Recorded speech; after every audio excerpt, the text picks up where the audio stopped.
Most of us have witnessed the dreaded child meltdown, whether it's a face-down fit in the store or nonstop screaming on a plane. For some parents, no matter how many techniques they try, every day is a struggle. Here's one mom's story. My name is Diana. I'm the mom of two 5-year-old twins, Bodhi and Sky. When my husband and I found out we were having twins, we were so excited. My son Bodhi loves trains, he loves dinosaurs, and he's a very creative kid. At about 18 months, that's when we realized that something was wrong with Bodhi. Bodhi was diagnosed with sensory processing disorder, and it deals with how we experiences the senses. Bodhi was misdiagnosed with just having a speech and language impairment and a global developmental delay and even acid reflux. Later, we learned Bodhi is diagnosed with SPD and autism. When Bodhi was first diagnosed, it was really scary. Your mind immediately goes to like, oh my goodness, what's gonna happen to my kid? Having a child with SPD makes life really challenging. Things have to follow a routine for Bodhi, otherwise he'll get upset and agitated. We're always like in the midst of a terrible tantrum. Okay. It's every day. Sometimes if Bodhi says, I don't want to wear this shirt to school, I'll just give in because it's really not worth the battle. He doesn't like foods that are mushy.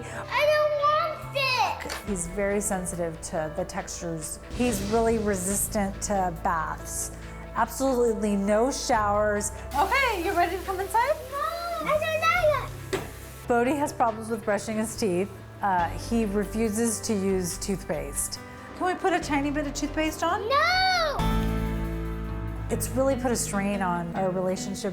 You end up taking out things on your spouse because it's the only person going through it with you.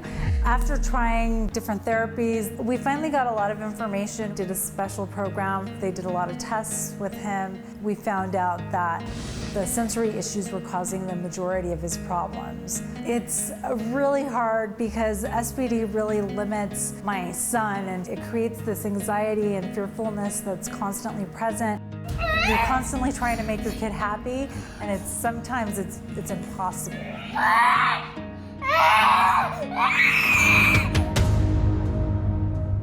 Diana joins us now in our audience, and I want to thank you for sharing your story. And this is something you deal with every single day, and it obviously affects your whole family. What's the hardest part?